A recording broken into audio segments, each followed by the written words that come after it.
From the Ohio AgDat Voice You Know with the News You Trust studio, sponsored by Grain Equipment Company, where innovation meets execution, I'm Joel Penorwood.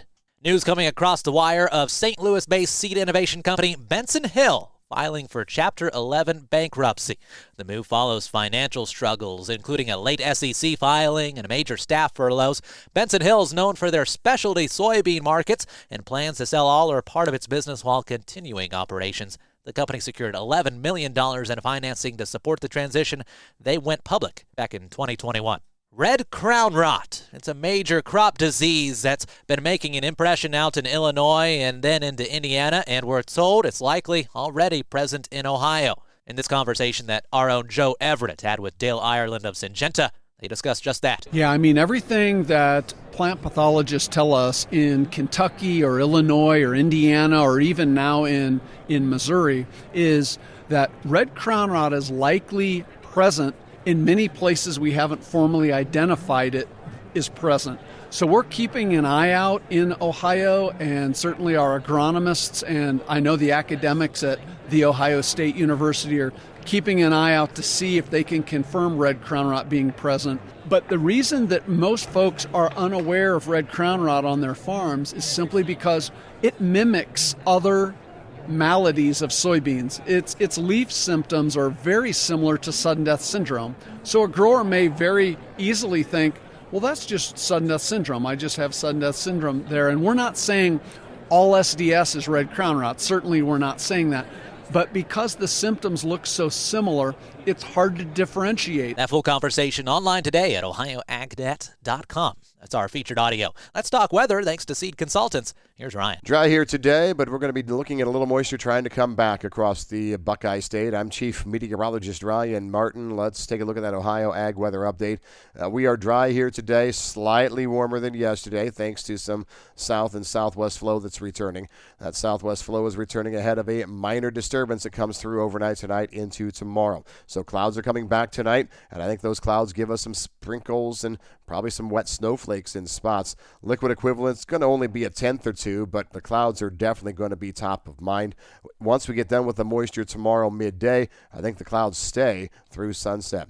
Sunday, we may start with a little bit of sunshine early, but we've got another frontal boundary coming through midday and afternoon. Rain is what I'm looking at for the most part here, anywhere from a quarter to 3/4 of an inch, coverage 100% of the state. Cold air comes in overnight Sunday night and then stays all through next week. I'm Ryan Martin. And thanks, Ryan. A couple notes to pass along here today. The Ohio Soybean Council inviting you to learn more about biodiesel and how the cleaner, efficient fuel boosts engine life, adds value to soybeans, and drives real savings for farmers. Visit soyohio.org for more information.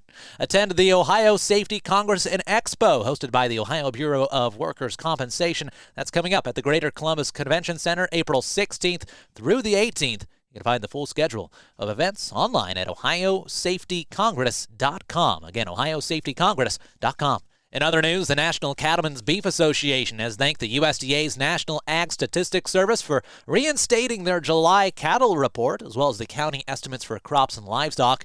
Those reports were discontinued last year, but as industry groups have pointed out, they provided critical data to farmers and ranchers for years. Do stay tuned. We'll talk market numbers coming up next on the Ohio AgDat.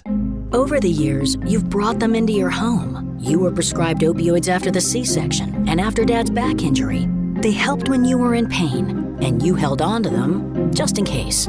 But did you know holding on to unused opioids puts your family at risk? Trouble with opioids can start at home with unused medicines such as pills, patches, and syrups. You can remove the risk and protect your family. Find out how at www.fda.gov/drug disposal.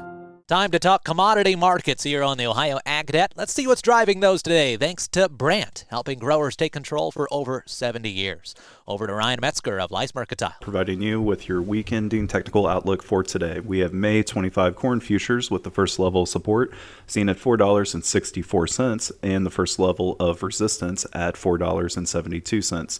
May 25 soybean futures has the first level of support seen at $10.06 and the first level of resistance at $10.17.